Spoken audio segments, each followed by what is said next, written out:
Hi hello ಎಲ್ರಿಗೂ ನಮಸ್ಕಾರ. ಎಲ್ರು ಹೇಗಿದ್ದೀರಾ? ನಾನಂತೂ ತುಂಬ ಬ್ಯುಸಿಯಾಗಿದ್ದೀನಿ. ಇವತ್ತಿನ ವ್ಲಾಗ್ನ ನಾನು ಗಂಗವ್ರ ಮನೆ ಹತ್ರದಿಂದಲೇ ಶುರು ಮಾಡ್ತಾ ಇದ್ದೀನಿ. ಯಾಕಂತಂದರೆ ನಾನು ನಿನ್ನೆ ವ್ಲಾಗಲ್ಲೇ ಹೇಳಿದ್ದೆ, ಅಂದರೆ ಹಬ್ಬಕ್ಕೆ ಕುಂಕುಮಕ್ಕೆ ಹೋದಾಗ ನಾಳೆ ಕೋಡಮ್ಮ ಬರುತ್ತೆ ಗಂಗವ್ರ ಮನೆಗೆ ಅಂತೇಳಿ. ಅದಕ್ಕೋಸ್ಕರ ಇವತ್ತು ಮಧ್ಯಾಹ್ನ 3 ಗಂಟೆಗೆ ನಾನು ಗಂಗವ್ರ ಮನೆ ಹತ್ರ ಹೋದೆ. ಕೋಡಮ್ಮ 5 ಗಂಟೆಗೆಲ್ಲ ಬರುತ್ತೆ ಅಂತ ಅಂದರು. ಅದಕ್ಕೋಸ್ಕರ ಅಡುಗೆಗೆ ಅಂತೇಳಿ ತರಕಾರಿಗಳನ್ನೆಲ್ಲ ಮಾರ್ಕೆಟಿಂದ ಹೂ ಮತ್ತು ತರಕಾರಿಗಳನ್ನ ತಂದಿದ್ರು. ಅದನ್ನೆಲ್ಲ ಎತ್ತಿಡ್ತಾಯಿದ್ರು. ನಾನು ಹೋಗಿ ಸ್ವಲ್ಪ ನನ್ನ ಕೈಲಾದ ಮಟ್ಟಿಗೆ ಸಹಾಯ ಮಾಡಿ ವಿಡಿಯೋ ಎಲ್ಲ ಕ್ಯಾಪ್ಚರ್ ಮಾಡಿಕೊಂಡೆ. ನಾನಿದನ್ನು ನೋಡಿರಲಿಲ್ಲ, ಗಂಗವ್ರ ಮನೇಲಿ ಈ ರೀತಿ ಸ್ಕ್ರೀನ್ ಹಾಕ್ಸಿರೋದನ್ನು. ಇದು ಹಾಕ್ಸಿ ಆಲ್ರೆಡಿ 1 ವಾರ ಆಗಿದೆ ಅಂತ ಅಂದರು. ನಾನು 1 ವಾರದಿಂದ ತೋಟದ ಹತ್ರ ಹೋಗಿರಲಿಲ್ವಲ್ಲ, ಅದಕ್ಕೋಸ್ಕರ. ಇದು ಯಾವ ರೀತಿ ಇದೆ, ಯಾವಾಗ ಹಾಕಿದ್ರು, ನೀವೇ ತಂದು ಹಾಕಿದ್ರಾ ಅಂತ ಕೇಳಿದಾಗ ಅವ್ರನ್ನ ಇಲ್ಲ ಆರ್ಡ್ರ್ ತೊಗೊಂಡು ಮನೆ ಹತ್ರನೇ ಬಂದು ಹಾಕೋದ್ರು ಅಂತ ಅಂದರು. ಒಂದೊಂದಕ್ಕೆ 4,000 ಆಯಿತು ಅಂತಂದರು. ಈ ರೀತಿ ಅದನ್ನು ಕ್ಲೋಸ್ ಮಾಡೋದು ಅಂದರೆ ಈ ರೀತಿಯಾಗಿ ತೆಗಿಬೋದು, ಹಾಗೆ ಬಿಟ್ಟರೆ ಕ್ಲೋಸ್ ಆಗುತ್ತೆ ಅಂತ. ತುಂಬ ಚೆನ್ನಾಗಿತ್ತು. ಬ್ಲ್ಯಾಕ್ ಕಲರ್ದಲ್ಲಿ ಇವರು ಅದನ್ನೆಲ್ಲ ಕವರ್ ಮಾಡಿಸಿದ್ದಾರೆ, ಗಾಳಿ ಜಾಸ್ತಿ ಬರುತ್ತೆ ಅನ್ನೋ ಕಾರಣಕ್ಕೆ. ಹೂಗಳೆಲ್ಲ ತುಂಬ ಫ್ರೆಶ್ ಆಗಿದ್ದು, ಫ್ರೆಶ್ ಎಷ್ಟಿದೆಯೋ ಅಷ್ಟೇ ರೇಟು ಕೂಡ ಕಾಸ್ಟ್ಲಿ ಆಗಿದೆ ಅಂತ ಮನು ಹೇಳ್ತಾ ಇದ್ದ. 100 ರೂಪಾಯಿಗೆ ಸಿಗ್ತಾ ಇರ್ತಕ್ಕಂಥ ಹೂವೆಲ್ಲ ಇವಾಗ 300 ರೂಪಾಯಿ ಆ ಥರ ಇದೆ. ಯಾಕಂತಂದರೆ ನಮಗೆಲ್ಲ ಗೊತ್ತೇ ಇದೆ ವರಮಹಾಲಕ್ಷ್ಮಿ ಹಬ್ಬ ಅಂತ. ಗೌರಿ ಹಬ್ಬ, ವರಮಹಾಲಕ್ಷ್ಮಿ ಹಬ್ಬ ಅಂದರೆ ಹೂಗಳು ಅಲ್ವಾ ಮೇಯ್ನು. ಅದಕ್ಕೋಸ್ಕರ ಆಗಂತೂ ರೇಟ್ಗಳು ಇದ್ದೇ ಇರುತ್ತೆ. ಸ್ವಲ್ಪ ಹೂಗಳನ್ನೆಲ್ಲ ಮನು ಚಪ್ರಕ್ಕೆ ಬಿಡ್ತಾ ಇದ್ದ. ನಮ್ಮ ಮನೆಯವರು ನಾನು ಸ್ವಲ್ಪ ಹೆಲ್ಪ್ ಮಾಡಿದ್ವಿ. ವಿಡಿಯೋ ಹಿಡಿಯೋರು ಯಾರೂ ಇಲ್ಲದ್ರಿಂದ ನಾನೇ ವಿಡಿಯೋ ಕ್ಯಾಪ್ಚರ್ ಮಾಡಿದೆ, ಹಾಗೆ ಕೆಲಸ ಮಾಡ್ತಿರೋದನ್ನು. ಈಗ ಮತ್ತೆ ಅಷ್ಟರಲ್ಲಿ ದೇವ್ರು ಬರ್ತಾ ಇರುತ್ತೆ ಅಂತ ಬೇಗ ಬೇಗ ಹಾಕಿ ಚಪ್ರಕ್ಕೆ ಹೂವು ಎಲ್ಲ ಅಂತ ಅಂದರು. ಟೈಮ್ ಬಂದು ಆಲ್ರೆಡಿ 5:15 ಆಗಿತ್ತು. ಇನ್ನೇನು ದೇವ್ರು ಬಂದೇ ಬಿಡ್ತು. ಸೌಂಡು ಊರ ಮುಂದೆ ಕೇಳಿಸ್ತಾ ಇದೆ ಅಂತ ಮಾತಾಡ್ಕೊಳ್ತಾ ಇದ್ವಿ. ಅಷ್ಟರಲ್ಲಿ ನಾವು ಹೂಗಳದೆಲ್ಲ ಎತ್ತಿಟ್ಟು ರೆಡಿ ಮಾಡಿಕೊಂಡು ದೇವ್ರ ಕಾಲಿಗೆ ನೀರು ಹಾಕೋದಕ್ಕೆ, ಆರತಿ ಮಾಡೋದಕ್ಕೆ ಎಲ್ಲ ರೆಡಿ ಮಾಡ್ಕೊಂಡ್ವಿ. ಅಷ್ಟರಲ್ಲಿ ದೇವ್ರು ಬಂದೇ ಬಿಡ್ತು. ನೋಡಿ, ಕೋಡಮ್ಮ ಅಂತ ಅಂದರೆ ನಮ್ಮೂರಿಗೆ ಅಲ್ಲ, ನಮಗಂತೂ ಶಕ್ತಿ ದೇವತೆ. ಬೇಜಾರಾದಾಗ, ನೋವಾದಾಗ ನಾವು ಫಸ್ಟ್ ಹೇಳೋದೆ ಅಮ್ಮ ಅಂತ ಅನ್ನೋದಕ್ಕಿಂತ ಮುಂಚೆ ಕೋಡಮ್ಮ ಅಂತಲೇ ಹೇಳ್ತೀವಿ. ಅಷ್ಟು ನಮಗೆ ಈ ದೇವರು ಶಕ್ತಿಫುಲ್ಲು, ಪವರ್ಫುಲ್ ಅಂತ ಅನಿಸುತ್ತೆ. ಮನಸ್ಸಿಗೆ ಸ್ವಲ್ಪ ಹಾಯ್ ಅನಿಸುತ್ತೆ. ಏನಾದರೂ ಬೇಜಾರಾದಾಗ ಈ ದೇವಸ್ಥಾನಕ್ಕೆ ಹೋಗಿ ಬಂದರೆ ಎಷ್ಟೋ ಸಮಾಧಾನ ಆಗುತ್ತೆ. ಇವಾಗ ಗಂಗಾ ಆರತಿ ಮಾಡಿದ್ಲು, ಮನು ಈಡ್ಗಾಯಿ ಹಾಕಿದ್ದ, ನಾನು ಕಾಯಿ ಒಳಗಡೆ ಬಂದು ಇವಾಗ ಕೋಡಮ್ಮ ಈಗ ನಾವು ಒಳಗಡೆ ಎಲ್ಲ ಗಟ್ಟಿಯೆಲ್ಲ ರೆಡಿ ಮಾಡಿದ್ವಲ್ಲ, ಅಲ್ಲಿ ಐನಾರುಗಳೆಲ್ಲ ದೇವ್ರು ಬಂದಿದ್ದು 5:30. ಇವತ್ತಿಂದ ನಾಳೆ ಸಾಯಂಕಾಲದವರೆಗೂ ಗಂಗವ್ರ ಮನೇಲೇ ಇರುತ್ತೆ. ಗಂಗಾ ಅಂತ ಅಂದು ಮನು ಮತ್ತು ಗಂಗವ್ರಮ್ಮ ಪರಿಚಯನೇ ಆಗಿಲ್ಲ ನಿಮಗೆ ಅಂತ ಅನಿಸುತ್ತೆ. ಗಂಗಾವ್ರ ಅಪ್ಪಾಜಿ ಹಾಗೆ ನಮ್ಮ ಮನೆಯವರು, ದೊಡ್ಡಪ್ಪ ಚಿಕ್ಕಪ್ಪ ದೇವ್ರ ಮಕ್ಕಳು. ಇನ್ನೂ ಒಂದು ಮನೆ ಇದೆ ಚಿಕ್ಕಪ್ಪ, 3 ಮನೆ ಇದೆ ತೋಟದಲ್ಲಿ. ಗಂಗವ್ರ ಚಿಕ್ಕಪ್ಪನೂ ಕೂಡ ಇಲ್ಲೇ ಇರೋದು. ಕೆಲವೊಂದು ಸಂಬಂಧಗಳು ವಿಡಿಯೋಗಳಲ್ಲಿ ಜಾಸ್ತಿ ಹೇಳ್ತಾ ಹೋದ್ರೇ ಗೊತ್ತಾಗೋದು ನಿಮಗೆ. ಇವಾಗ ಗಂಗಾ ಚೆನ್ನಾಗಿ ಗೊತ್ತಾಗಿದ್ದಾಳೆ, ಹಾಗಾಗಿ ನಾನು ಈ ಗಂಗಾ ಮತ್ತು ಮನು ನಿಮಗೆ ಪರಿಚಯ ನನ್ನ ನುಡಿಯೋದಲ್ಲಿ. ಅದಕ್ಕೋಸ್ಕರ ಗಂಗಾ ಅಂತ ಇರ್ತೀನಿ ಅಷ್ಟೇ. ಇದೇನು ಬಾಳೆಕಂದನ್ನ ಯಾಕೆ ಈ ರೀತಿ ಕುಯ್ತಾ ಇದ್ದಾರೆ ಅಂತ ನೋಡ್ತಾ ಇದ್ದೀರಾ? ಈ ಬಾಳೆಕಂದು ಅಖಂಡ ಉಡೋದಕ್ಕೆ. ಅಖಂಡ ಅಂತ ಅಂದರೆ ಏನು ಅಂತ ಕೇಳಿ. ಇವಾಗ ಅಖಂಡ ಅಂತ ಅಂದರೆ ದೇವ್ರ ಮುಂದೆ ಈ ಬಾಳೆಕಂದಿನ ಮೇಲೆ ಒಂದು ಮಣ್ಣಿನ ದೀಪಕ್ಕೆ, ದೊಡ್ಡ ಮಣ್ಣಿನ ದೀಪಕ್ಕೆ ಎಣ್ಣೆ ಬಿಟ್ಟು ದೀಪ ಹಚ್ಚೋದು. ಅದು ಬೆಳಗ್ಗೆ ರಾತ್ರಿ ಎಲ್ಲ ಉರಿಬೇಕು, ಬೆಳಗ್ಗೆವರೆಗೂ ಆರದಂತೆ ನೋಡ್ಕೊಬೇಕು. ಅದೇ ಅಖಂಡ ಅಂತಾರೆ. ಇವಾಗ ಅಖಂಡ ರೆಡಿ ಮಾಡೋದಕ್ಕೆ ಅಂತೇಳಿ ರಂಗೋಲಿನ ಬಿಡಿಸೋದಕ್ಕೆ ಹೇಳಿದ್ರು. ನನಗೂ ಕೂಡ ತುಂಬ ಚೆನ್ನಾಗಿ ರಂಗೋಲಿ ಬಿಡೋದಕ್ಕೆ ಬರುತ್ತೆ. ಆದರೆ ತುಂಬ ಚೆನ್ನಾಗಿಂತಲ್ಲ, ಚೆನ್ನಾಗಿ ರಂಗೋಲಿ ಬಿಡ್ತೀನಿ. ಆದರೆ ಅವ್ರಿಗೆ ಬೇಕಾಗಿದ್ದ ರಂಗೋಲಿ ಚಿಕ್ಕದಾಗಿರಬೇಕು, ಮಧ್ಯೆ ಗ್ಯಾಪ್ ಬರಬೇಕು, ಆ ಥರ ಹೇಳ್ತಾಯಿದ್ರು. ಅವ್ರ ಮನಸ್ಸಲ್ಲಿ ಯಾವ ರಂಗೋಲಿ ಇತ್ತು ಅಂತ ನನಗೆ ಗೊತ್ತಾಗಲಿಲ್ಲ. ನಾನು ಕೂಡ ಟ್ರೈ ಮಾಡಿದೆ. ಅಷ್ಟರಲ್ಲಿ ದೊಡ್ಡಮ್ಮ ಅಂದರೆ ಗೀತಾ ಅವ್ರ ಅತ್ತೆ, ನಾವು ನಮ್ಮನೆಯವ್ರು ಹೇಗೆ ಕರೀತಾರೋ ಹಾಗೆ ಕರಿತೀನಿ ಎಲ್ಲರನ್ನೂ. ಅವ್ರು ಆಂಟಿದಿರು ಅಂದರೆ ಆಂಟಿ ಅಂತೀನಿ, ನಾನು ಅವ್ರ ಅತ್ತೆದಿರು ಅಂದರೆ ಅತ್ತೆ ಅಂತೀನಿ. ಈಗ ಅವರು ಇವ್ರನ್ನ ದೊಡ್ಡಮ್ಮ ಅನ್ನೋದಕ್ಕೆ ನಾನು ಕೂಡ ದೊಡ್ಡಮ್ಮ ಅಂತಲೇ ಅಂತೀನಿ. ಇವರು ಅತ್ತೆ ಅಂದರೆ ನಮ್ಮ ಮನೆಯವ್ರಿಗೆ ದೊಡ್ಡಮ್ಮ, ನನಗೆ ಅತ್ತೆ, ಗೀತಾ ಅವ್ರ ಅತ್ತೆ. ಅವರು ಬಂದು ತೋರಿಸ್ತಾ ಇದ್ರು ಈ ರೀತಿ ಬಿಡೋದು ಅಂತ ಹೇಳಿ. ಏನೋ ಒಂದೊಂದು ಸಿಂಪಲ್ಲಾಗಿರುತ್ತೆ, ಆದರೆ ಇದೇ ಬೇಕು ಅಂತ ಗೊತ್ತಿರಲ್ಲ. ಈ ರಂಗೋಲಿ ನಾನು ಕೂಡ ಬಿಡಿಸ್ತೀನಿ, ಆದರೆ ಇದನ್ನು ಬಿಡಬೇಕು ಅಂತ ನನಗೆ ಗೊತ್ತಾಗಲಿಲ್ಲ. ನಾನು ಬೇರೆ ರಂಗೋಲಿನ ಹಾಕೋಣ ಅಂತ ಹೋದೆ, ಅವರು ಈ ಥರ ಬೇಡ ಅಂತಂದರು. ಅದಕ್ಕೆ ಅದನ್ನು ತೆಗೆದುಬಿಟ್ಟು ನಮ್ಮ ಅತ್ತೆ ಈ ರೀತಿ ರಂಗೋಲಿನ ಬಿಡ್ತಾಯಿದ್ರು ತಾಯಿ ಮುಂದಕ್ಕೆ. ಇವಾಗೆಲ್ಲ ಐನಾರುಗಳು ರೆಡಿ ಮಾಡ್ಕೊತಾರೆ. ಇದು ಎಷ್ಟೊತ್ತ ಅಂದರೆ ಪೂಜೆ ಎಲ್ಲ ಈಗ ಪೂಜೆ ಒಂದು ಸಲ ಮಾಡಿಬಿಟ್ಟು ದೇವರ ಅಖಂಡ ಪೂಜೆ ಮಾಡಿ ಹೋಗ್ತಾರೆ. ಮತ್ತು ಮಧ್ಯರಾತ್ರಿ 10 ಗಂಟೆ ಆ ಥರದಲ್ಲಿ ಒಂದು ಸಲ ಪೂಜೆ ಮಾಡಬೇಕು. ಈ ರೀತಿಯಾಗಿ ಅಖಂಡ ಉಡೋದು ಹೇಗೆ ಅಂತಂದರೆ ಇಟ್ಟಿಗೆನ ಸುತ್ತಲೂ ಜೋಡಿಸ್ತಾರೆ. ಅಂದರೆ ಬಾಳೆಕಂದು ಅಳ್ಗಾಡ್ದ ರೀತಿ ಇಟ್ಟಿಗೆನ ಜೋಡಿಸ್ತಾರೆ. ಆ ಇಟ್ಟಿಗೆ ಒಳಗಡೆ ಧಾನ್ಯನ 9 ಥರದ ಧಾನ್ಯವನ್ನು ಹಾಕ್ತಾರೆ.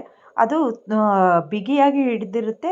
ಧಾನ್ಯಗಳು ದೇವರಿಗೆಲ್ಲ ಇಷ್ಟ ಅಖಂಡಕ್ಕೆಲ್ಲ ಧಾನ್ಯಗಳು ಹಾಕಬೇಕಲ್ಲ, ಈ ರೀತಿ 9 ಥರದ ಧಾನ್ಯ ಹಾಕಿ ಸುತ್ತಲೂ ಅಕ್ಕಿಯಲ್ಲಿ ಈ ರೀತಿ ರಂಗೋಲಿನ ಬಿಡಿಸ್ತಾರೆ. ಅವರು ಕೂಡ ಅಕ್ಕಿಯಲ್ಲೇ ಈ ರೀತಿ ರಂಗೋಲಿನ ಬಿಡಿಸ್ತಾರೆ.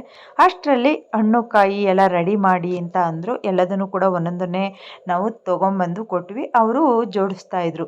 ಸೋಮ, ಕರಿ ಸೋಮ ಮತ್ತು ಚಿಕ್ಕ ಸೋಮ ಅಂತ ಇದೆ. 2 ಸೋಮಗಳು ಬರಲ್ಲ ತಾಯಿ ಬಂದಾಗ. ಚಿಕ್ಕ ಸೋಮ ಒಂದು ಬರುತ್ತೆ. ಒಂದು ಸೋಮನ ಮಾತ್ರ ಕರ್ಕೊಂಬಂದಿದ್ರು. ಅದಕ್ಕೂ ಕೂಡ ಪೂಜೆ ಆಗುತ್ತೆ. ಈಗ ಎಲ್ಲ ರೆಡಿ ಆಯಿತು ಅಖಂಡದ್ದು. ಇವಾಗ ತಾಯಿಯಿಂದ ಅಖಂಡ ಪೂಜೆಯವರೆಗೂ ಸೂತ್ರವನ್ನು ಬಿಡ್ತಾ ಇದ್ದಾರೆ ನೋಡಿ. ಈ ರೀತಿಯಾಗಿ ತಾಯಿ ಶಕ್ತಿ ದೀಪವರೆಗೂ, ಅಂದರೆ ಅಖಂಡದ ದೀಪದವರೆಗೂ ಕೂಡ ತಾಯಿ ಶಕ್ತಿ ಇರೋ ಥರ ಸೂತ್ರವನ್ನು ಬಿಡ್ತಾರೆ. ನಿಜವಾಗ್ಲೂ ದೇವ್ರ ನಂಬಿಕೆ ಅನ್ನೋದು ಮೂಢನಂಬಿಕೆ ಅಲ್ಲ, ನಂಬಿಕೆ. ಎಲ್ಲದರಲ್ಲೂ ನಂಬಿಕೆ ಇದ್ರೇ ಅಲ್ವಾ. ಅದಕ್ಕೋಸ್ಕರ ಇದನ್ನು ಮೂಢನಂಬಿಕೆ ಅನ್ನೋದಕ್ಕಾಗೋದಿಲ್ಲ. ನಂಬಿಕೆ ಒಂದು ಶಕ್ತಿ ಅಂತಲೇ ಹೇಳ್ಬೋದು. ಈ ಟೈಮ್ ಇದಾಗೋದ್ರೊಳಗಡೆ ಟೈಮ್ ಆಲ್ರೆಡಿ 7:30 ಆಗ್ತಾಯಿತ್ತು. ಇನ್ನೇನು ನಾನು ಮನೆ ಹತ್ರ ಹೋಗಲಿಲ್ಲ. ಸಂಜೆ 3:30ಗೆ ಹೋಗೋಣ, ಹೋಗ್ಬಿಟ್ಟು ಸಂಜೆ ಬರೋಣ ಅಂದರೆ ಇವತ್ತು ನೈಟು ಭಜನೆ ಇದೆ ಅಂತಂದರು. ನನಗೆ ಭಜನೆ ಇರೋದು ಗೊತ್ತಿರಲಿಲ್ಲ. ಇಲ್ಲಿಗೆ ಬಂದಮೇಲೆ ಗೊತ್ತಾಗಿದ್ದು ಭಜನೆ ಬೇರೆ ಇದೆ ಅಂತ. ಈಗ ಭಜನೆ ಇದೆ, ನಾನು ವಾಪಸ್ ಹೋಗಿ ಮತ್ತೆ ಬರೋದಕ್ಕೂ ಆಗೋದಿಲ್ಲ ಅಂತ ಅಂದ್ಕೊಂಡು 5 ಗಂಟೆಗೆಲ್ಲ ಹೋಗ್ಬಿಡೋಣ, ದೇವ್ರು ಬೇಗ ಬರುತ್ತೆ ಅಂತ ಅಂದ್ಕೊಂಡೆ. ದೇವ್ರು ಬಂದಿದ್ದೆ 5:30 ಆಯಿತು. ಅಷ್ಟರಲ್ಲಿ ಟೈಮ್ ಕೂಡ ಆಯಿತು, ಪೂಜೆ ಶುರುವಾಯಿತು. ಪೂಜೆ ಎಲ್ಲ ಮುಗಿಸ್ದಲೇ ಹೋಗೋಕ್ಕೆ ಆಗಲಿಲ್ಲ. ಅದಕ್ಕೋಸ್ಕರ ಪೂಜೆ ಮುಗಿಸ್ಕೊಂಡೆ. ಇನ್ನೇನು ಮನೆ ಹತ್ರ ಹೋಗಿ ಬರ್ತೀಯಾ, ಇಲ್ಲೇ ಊಟನೂ ಮುಗಿಸಿ ಭಜನೆನೂ ಮುಗಿಸ್ಕೊಂಡೇ ಹೋದ್ರಾಯ್ತು ಅಂತ ಅಂದರು. ಅಂದರೆ ಅಡುಗೆ ಒಬ್ಬಟ್ಟಾಗಿರೋದ್ರಿಂದ ಏನಾದರೂ ಒಬ್ಬಟ್ಟು ತೊಟ್ಟೋದು ಏನಾದರೂ ಇದ್ದರೆ ಮುಗಿಸ್ಕೊಂಡೇ ಹೋಗೋಣ ಅಂತೇಳಿ ನಾನು ಕೂಡ ಅಲ್ಲೇ ಉಳ್ಕೊಂಡೆ. ಪೂಜೆ ಎಲ್ಲ ಆಗೋದ್ರೊಳಗಡೆ ಟೈಮ್ ಬಂದು 8:30 ಆಯಿತು. 8 ಅಂದರೆ 8:30 ಆಯಿತು. ಇದು ಪೂಜೆ ಇದನ್ನು ಜೋಡಿಸಿದ್ದು ಎಲ್ಲ ಅಷ್ಟು ಟೈಮಿಂಗ್ಸಲ್ಲಿ ನಿಮಗೆ ಗೊತ್ತಾಗೋದಿಲ್ಲ. ನಾನು ಹೇಳಿದ್ರೆ ಮಾತ್ರನೇ ಗೊತ್ತಾಗೋದು ಅಲ್ವಾ. ಇವಾಗ ಎಲ್ರಿಗೂ ಕೂಡ ಮಂಗಳಾರತಿ ಕೊಡ್ತಾ ಇದ್ದಾರೆ.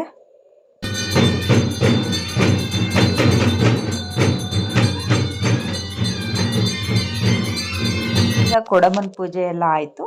ಇವಾಗ ಬೆಳಗ್ಗೆ ನವಗ್ರದಾನಕ್ಕೆ ಪೂಜೆ ಮಾಡೋದಕ್ಕೆ ಅಂತ ಎಲ್ಲ ಜೋಡಿಸೋದಕ್ಕೆ ಅಂತೇಳಿ ಐನವರು ಬಂದಿದ್ದರು. ಬೆಳಗ್ಗೆ ಬೇಗನೆ ಪೂಜೆ ಮಾಡಬೇಕು, ಬೆಳಗ್ಗೆ ಬಂದು ಅಷ್ಟೊತ್ತಿಗೆ ಇದನ್ನೆಲ್ಲ ರೆಡಿ ಮಾಡೋಕ್ಕೂ ಆಗೋದಿಲ್ಲ ಅಂತೇಳಿ ಅವರೆಲ್ಲ ಜೋಡಿಸಿ ಹೋಗ್ತಾ ಇದ್ದಾರೆ.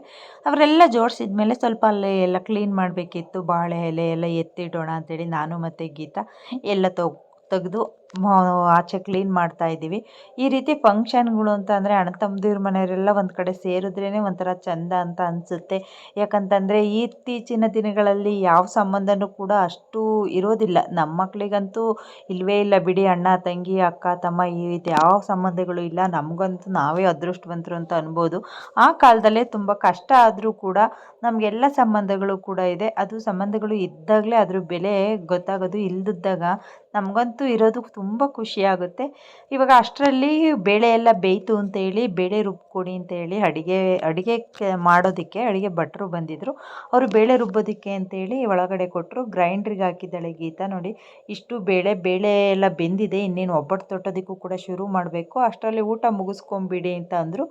ಊಟ ನೆನ್ನೆ ಮೊನ್ನೆ ಎಲ್ಲ ಫಂಕ್ಷನ್ಗಳು ಊಟ, ನಾಳೆನೂ ಕೂಡ ಫಂಕ್ಷನ್ ಊಟ. ಅದರಿಂದ ಮುದ್ದೆ ಕಾಯಿ ಬಜ್ಜಿ ತುಂಬ ಚೆನ್ನಾಗಿರುತ್ತೆ. ಇವಾಗೆಲ್ಲ ವಯಸ್ಸಾದವ್ರಿಗೆಲ್ಲ ಶುಗರು ಮತ್ತು ಅದಕ್ಕೆ ಮುದ್ದೆ ಬೇಕೇ ಬೇಕಲ್ವ. ಅದಕ್ಕೋಸ್ಕರ ಮುದ್ದೆ ಕಾಯಿ ಬಜ್ಜಿ ಕಾಂಬಿನೇಷನ್ ಅಂತೂ ತುಂಬ ಚೆನ್ನಾಗಿತ್ತು. ಕಾಯಿ ಬಜ್ಜಿ ಚೆನ್ನಾಗಿರುತ್ತೆ ಮುದ್ದೆಗೆ. ಅದ್ರ ಜೊತೆ ಹಪ್ಳ ಇದ್ರಂತೂ ಕೇಳಂಗೆ ಇಲ್ಲ. ಹುರುಳಿಕಾಳು ಉಪ್ಪಿನಕಾಯಿ ಹಪ್ಳದ ಜೊತೆ ಕಾಯಿ ಬಜ್ಜಿ ಮುದ್ದೆ ಊಟ ಮಾಡಿದ್ರೆ ಒಬ್ಬಟ್ಟಿನ ಊಟನ ಇದ್ರ ಮುಂದೆ ನಿವಾಳಿಸಿ ಹಾಕಬೇಕು. ಆ ಥರ ಇರುತ್ತೆ ಕಾಯಿ ಬಜ್ಜಿ ಮುದ್ದೆ. ಅಂತೂ ಇಂತೂ ಊಟ ಅಂತೂ ಮುಗೀತು. ಟೈಮ್ ಬಂದು ಈ ಊಟ ಮುಗಿಯೋದ್ರೊಳಗಡೆ 9:30 ಆಯಿತು. ನನಗೆ ನಿನ್ನೆ ಬೇರೆ ನಿದ್ದೆ ಇರಲಿಲ್ಲ. ಇವತ್ತು ನಿದ್ದೆ ಯಾವ ರೀತಿ ಕೆಡ್ತೀನಿ ಅಂತ ಗೊತ್ತಿಲ್ಲ. ಭಜನೆ ಅಂತ ಬೇರೆ ಹೇಳ್ತಾ ಇದ್ದಾರೆ. ಭಜನೆಗೆ ಕೂತ್ಕೊಂಡ್ಮೇಲೆ ಎದ್ದೋಗೋದು ಕಷ್ಟ. ಫೈನಲ್ ಆಗಿ ಊಟ ಎಲ್ಲ ಮುಗಿಸ್ಕೊಂಬಂದು ಗಂಗಾ, ನಾನು, ನಮ್ಮ ಧನು, ಮನು, ಜೀವನ್ ಮಾತಾಡ್ತಾ ಕೂತ್ಕೊಂಡಿದ್ವಿ. ನೋಡಿ ಕಾಮಿಡಿಗಳು ಮಾಡ್ತಾಯಿದ್ರು. ದೇವ್ರ ಮುಂದೆ ಸುಮ್ಮನೆ ಕೂತ್ಕೊಬೇಕು ಅಂತ ನಾವು ಹೇಳ್ತಾ ಇದ್ವಿ, ಕಾಮಿಡಿ ಎಲ್ಲ ಮಾಡೋಂಗಿಲ್ಲ ಅಂತೇಳಿ. ನೋಡಿ ದೇವ್ರ ಮುಂದೆ ಕೂತ್ಕೊಂಡ್ವಿ. ನಾವು ಕೂತ್ಕೊಂಡು ಮಾತಾಡ್ತಾ ಇದ್ವಿ. ಅಷ್ಟರಲ್ಲಿ ಭಜನೆಗೆ ಅಂತೇಳಿ, ಭಜನೆ ಮಾಡ್ತಕ್ಕಂಥವ್ರು ಬೇರೆ ಯಾವ ಊರಿನಲ್ಲೂ ಇಲ್ಲ, ನಮ್ಮೂರಲ್ಲಂದರೆ ನಮ್ಮ ಮನೆಯಲ್ಲೇ, ನಮ್ಮ ಮನೆಯವರ ಚಿಕ್ಕಪ್ಪ, ಹಾಗೆ ನಮ್ಮ ಮನೆಯವರ ಅತ್ತೆ, ನಮ್ಮ ಮನೆಯವ್ರ ದೊಡ್ಡಮ್ಮ ಅಂದರೆ ಗೀತಾ ಅವ್ರ ಅತ್ತೆ ಇವರು, ಮತ್ತು ನಮ್ಮ ಅತ್ತೆ ಅಂದರೆ ನಮ್ಮ ಮನೆಯವ್ರ ಅತ್ತೆ, ನಮ್ಮ ಮನೆಯವ್ರ ಚಿಕ್ಕಪ್ಪ ಇವರು ಈ ಕಡೆಯವರು, ವೈಟ್ ಶರ್ಟ್ ಅವರು, ಆರೆಂಜ್ ಶರ್ಟ್ ಅವರು ನಮ್ಮೂರವರೇ. ಇಷ್ಟು ಜನ ನಮ್ಮೂರವರೇ ಭಜನೆ ಮಾಡ್ತಾರೆ. ಬೆಟ್ಟತಳ್ಳಿ ಅಲ್ಲೆಲ್ಲ ಹೋಗಿ ಅಮಾವಾಸ್ಯೆ ಪೌರ್ಣಮಿಗಳಲ್ಲಿ ಭಜನೆ ಮಾಡೋದು. ಯಾರಾದರೂ ಭಜನೆ ಮಾಡ್ತೀವಿ ಅಂದರೂ ಕೂಡ ಇವ್ರನ್ನ ಕರೆಸ್ತಾರೆ. ಆ ರೀತಿ ಸುಮ್ಮನೆ ಅಮೌಂಟ್ ಎಲ್ಲ ತಗೊಳೋದಿಲ್ಲ ಇವರು. ಭಜನೆ ಹಾಡೋ ಅಭ್ಯಾಸ ಇದೆಯಲ್ಲ, ಅದನ್ನು ಅವರು ಮುಂದುವರಿಸ್ತಾವ್ರೆ, ತಿಳುವಳಿಕೆನ ನೀಡೋ ಥರ. ಈ ರೀತಿಯಾಗಿ ನಾನು ಇದನ್ನು ನೋಡಿರಲಿಲ್ಲ. ಭಜನೆ ಮಾಡೋದಕ್ಕೂ ಮುಂಚೆ ಈ ರೀತಿ ಶಾಸ್ತ್ರ ಇರುತ್ತೆ ಅಂತ ನಿಜವಾಗ್ಲೂ ನನಗೆ ಗೊತ್ತಿರಲಿಲ್ಲ. ಈ ವಿಭೂತಿ ಇಡೋದೊಂದು ಗೊತ್ತಿತ್ತು, ಪೂಜೆ ಎಲ್ಲ ಮಾಡ್ತಾರೆ ಹೂವಿಟ್ಟು ಅನ್ನೋದು ನನಗೆ ಗೊತ್ತಿರಲಿಲ್ಲ. ಇದೀಗೆ ಹೊಸ ಶಾಸ್ತ್ರ ಅಂತಲೇ ಹೇಳ್ಬೋದು. ಅಲ್ಲ, ಹೊಸ ಶಾಸ್ತ್ರ ಅಲ್ಲ, ನನಗೆ ಹೊಸ ಶಾಸ್ತ್ರ, ಆದರೆ ಈ ಸಂಪ್ರದಾಯ ಇದೆ ಅಂತ ಇವಾಗ ಗೊತ್ತಾಯಿತು ಅಷ್ಟೇ. ತುಂಬ ಚೆನ್ನಾಗಿ ಅನ್ನಿಸ್ತಿತ್ತು ಇದೆಲ್ಲ. ಯಾಕಂತಂದರೆ ಮುಂದಿಗೆ ಹೋಗ್ತಾ ಹೋಗ್ತಾ ಈ ಥರದ್ದೆಲ್ಲ ನೋಡೋಕ್ಕೂ ಸಾಧ್ಯವಿಲ್ಲ, ಕೇಳೋಕ್ಕಲ್ಲ, ನೋಡೋಕ್ಕೂ ಸಾಧ್ಯವಿಲ್ಲ ಅಂತ ಅಂದ್ಕೊತೀನಿ. ಮೇ ಬಿ ತುಂಬ ಚೆನ್ನಾಗಿ ಭಜನೆ ಪದನ ಹಾಡ್ತಾರೆ. ನಾನು ಕೂಡ ಒಂದೆರಡು ಅವ್ರ ಜೊತೆಲಿ ಹಾಡಿದೆ, ಆದರೆ ವಿಡಿಯೋ ಕ್ಯಾಪ್ಚರ್ ಮಾಡಿಲ್ಲ ಅಂತ ಅಂದ್ಕೊತೀನಿ. ಬೇಬಿ ನೋಡೋಣ, ನಾನು ಕೂಡ ನೋಡಿಲ್ಲ. ಮುಂದೆ ನಾನು ಕೂಡ ಹಾಡಿರೋದು ಇದೆಯಾ ಇಲ್ಲ ಅಂತ ಅಂದರೆ ಅವ್ರು ಹಾಡಿರೋದೇ ಯಾವ ರೀತಿ ಇದೆ ಅಂತ ನೀವೇ ಕೇಳಿಸ್ಕೊಳ್ಳಿ. ಇಷ್ಟೊತ್ತಾಯಿತು. ಟೈಮಿಂಗ್ಸ್ ಬಂದು 10:30, 10:45ಗೆ ಭಜನೆ ಸ್ಟಾರ್ಟ್ ಆಯಿತು. ಭಜನೆ ಮುಗಿದಿದ್ದು ಬಂದು 2:30ವರೆಗೂ ಭಜನೆ ಮಾಡಿದ್ರು. ಬನ್ನಿ ಇವಾಗ ಭಜನೆ ಪದ ಕೇಳೋಣ.